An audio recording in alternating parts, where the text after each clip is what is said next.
A dermatose nodular contagiosa xa está en España. 123 becerros foron sacrificados en Cataluña por mor da enfermidade. A súa chegada a Galicia pode ser inminente. A Xunta pide extremar as precaucións. Como podemos protexer os animais? Gando en risco. Oxe, no termómetro.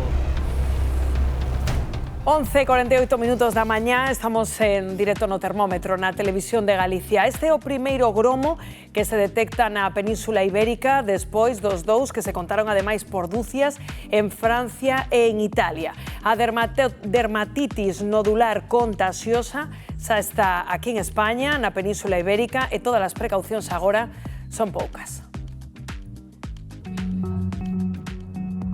A dermatose nodular contagiosa obriga a sacrificar 123 tenreiros dunha explotación gandeira en Xirona. Trátase do primeiro caso desta enfermidade no noso país. Pero en que consiste a dermatose nodular? Trátase dun virus altamente contagioso que afecta únicamente ao gando vacún. Produce febre, nódulos na pele e nas membranas mucosas, debilitamento, edemas e, nos peores casos, a morte do animal. A súa principal vía de contagio é a través de mosquitos, moscas ou carrachas, que actúan como portadores do virus, aínda que tamén pode transmitirse por contacto directo entre animais infectados mediante costras, lesións ou saliva. Neste primeiro caso registrado en Cataluña, créese que o gromo puido producirse por unha mosca ou un residuo no transporte. Pero o peor é que estamos ante unha enfermidade con consecuencias fatais. Aínda que non existe risco de contagio entre os humanos, en caso de detección deben tomarse medidas de erradicación inmediata, o que implica o sacrificio de todos os animais infectados. Non só iso, senón que afecta a toda a produción bovina da zona. En Cataluña hai agora mesmo 800 explotacións inmovilizadas, cuns 93.000 animais dentro. Trátase dun perímetro trazado a 20 km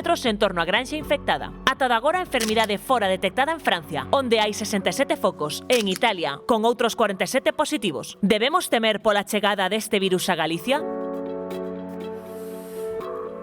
Pois non sei se debemos temer ou non, pero de momento a Xunta xa emitiu unha serie de recomendacións a través de Medio Rural. Cales son, Bernardo? Pois sí, a Xunta solicita tomar unha serie de medidas preventivas para evitar que a enfermidade entre no territorio. Tamén recorda que esta patoloxía afecta principalmente ao gando vacún e non se transmite aos humanos, vale? Nin por estar en contacto directo con animais infectados, nin por consumir os seus produtos. As principais recomendacións pasan por, primeiro, evitar ao máximo o traslado de gando procedente de zonas con focos detectados nos países afectados. Se hai que trasladalo, este gando debe facerse con medidas estritas de bioseguridade, limpar e desinfectar moi ben os vehículos antes e despois do transporte. Segundo, fortalecer as medidas de bioseguridade nas explotacións, manter unha hixiene elevada, evitar acumulacións de materia orgánica, tamén controlar e eliminar zonas de proliferación de insectos e empregar repelentes e insecticidas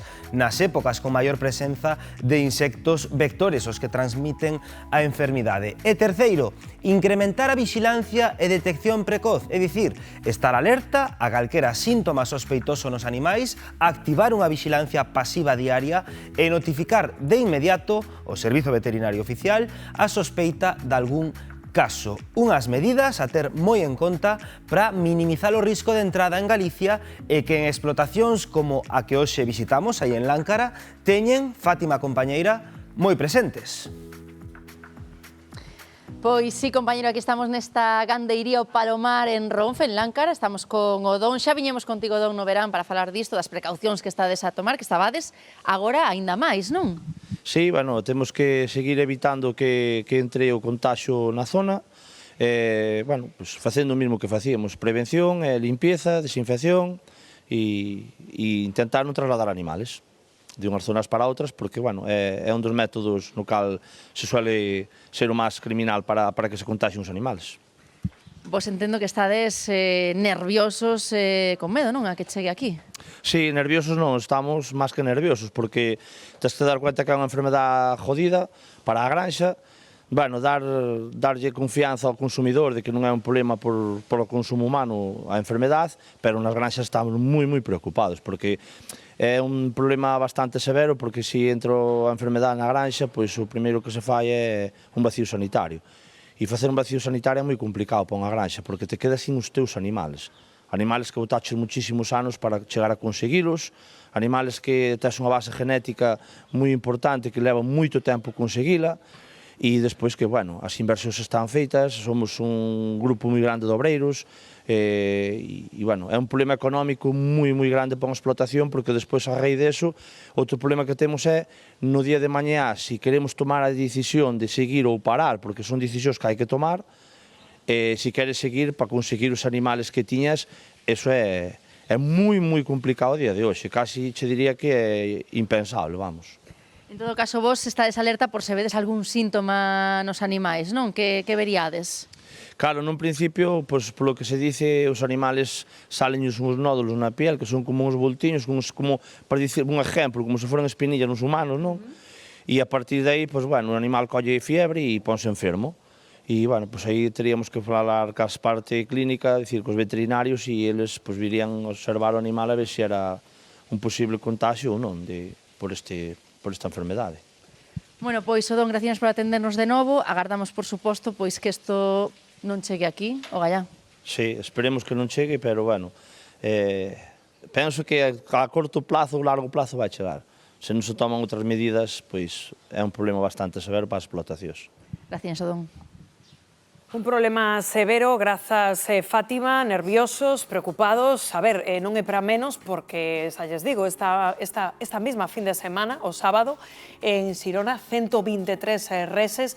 Claro, el falaba de vacío sanitario, basicamente da desfeita que lle fai nunha explotación ter que sacrificar a tantos animais, Hugo. Claro, o primeiro, e antes de nada, é illar, digamos, esos animais infectados co cal. Primeiro, coñecer os síntomas que ten, que entre eles son febre, entre eles son nódulos, por eso se chama dermatitis nodular, e logo informar. Importante, insisto, illar aos animais afectados para que non se expanda unha enfermidade que se expande rápido, porque é increíble ver como foi pasando os primeiros casos que coñecimos en xuño do ano 2015 foron en Italia, en Cerdeña, logo en Lombardía, logo foi cara a Francia e logo finalmente derivou en Cataluña. Claro, é un insecto vector o que contaxa, o que transmite esa enfermidade, un mosquito, por exemplo. Entón é increíble, tamén por mor da globalización, que estamos máis interconectados cada vez máis, en este caso, pois é increíble como foi rapidamente, dende xuño, insisto, deste ano, ano 2015, ata os días de hoxe, como foi escalando e pasando entre os diferentes países, non? Co cal, moito cuidado, informar sempre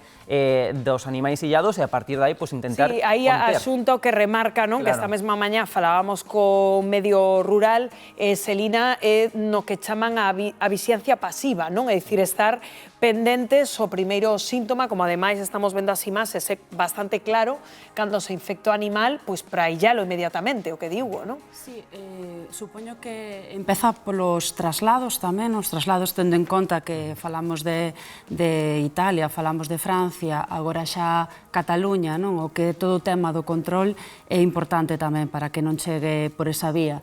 Pero claro, unha vez que estás na túa explotación, controlar como van os animais, eu entendo perfectamente a preocupación dos gandeiros, porque claro, unha perda así pode ser tremenda, non? Unha perda e logo a incertidume económica, Xosé Antón, porque agora mesmo, por exemplo, aí en Cataluña teñen ata nova orde paralizadas esas exportacións de gando, co que eso supón económicamente, a parte da ruína para a propia explotación que tivera que... Iso é o efecto directo, non, de todo eso, non? E un efecto moi complicado, porque realmente estas explotacións, eso acaban con elas, non? E si entran en dinámicas e aparte teñen un perímetro pois amplo de outras explotacións, é un tema delicado. Penso que fai falla un control exhaustivo sanitario, sobre todo nos traslados, é dicir, os traslados teñen que estar super controlados, teñen que ter unhas medidas higiénicas a máis, e despois tamén eu penso que temos que ir pensando no futuro, non? O tema das vacinas, o tema de investigar un pouco nesas enfermedades que sí que poden vir, que ao mellor non son nosas, que non as temos tan controladas, porque non... Supoño que teria que haber algunha solución, non? Bueno, de feito, a Generalitat empezou agora, de feito, unha campaña, non? Para vacinar. Claro, estamos insistindo en que a nós, os consumidores, Jesús, digamos que inocua esta enfermidade, pero que non sería inocuo é a subida dos prezos porque isto tamén ten unha repercusión económica, se ten que sacrificarse estes animais, non? Evidentemente, calquer crise deste tipo acaba nunha subida dos prezos, non? Pero eu quería poñerme na pel deses ganadeiros, non? Como falábamos antes de observar os primeiros síntomas, non? Erguerse cada mañán, ir á explotación e ver se os animais están sufrindo eso, non? Eso ten que ser unha tensión porque os miles de euros que podes... Bueno, non sei cal foi a vosa impresión, pero aí o gandeiro co que falaba Fátima, Eubinoso Santón, preocupado, non? Aparte, xa non é que teñas que sacar adiante esa explotación en ventas, comercializar os teus produtos e ter todo, sino que todos os días tens que levantar e dicir, por favor que non veña, por favor que non... Sabes, eso ten que ser estresante para eles. Que a nós como consumidores nos suben os prezos, pero que ao gandeiro lle pode repercutir ter que cerrar a explotación. Se todos os animais morren, igual nun ano pois gaña moitísimo menos ou nada do que tiña previsto. O cal para nós nos suben os prezos porque evidentemente ao haber menos oferta e a demanda pois pode ser a mesma ou subir, pois claro, suben os prezos, pero que para un gandeiro é realmente que se lle acabe a súa materia prima, por así decirlo, os seus insumos. É unha absoluta desfeita.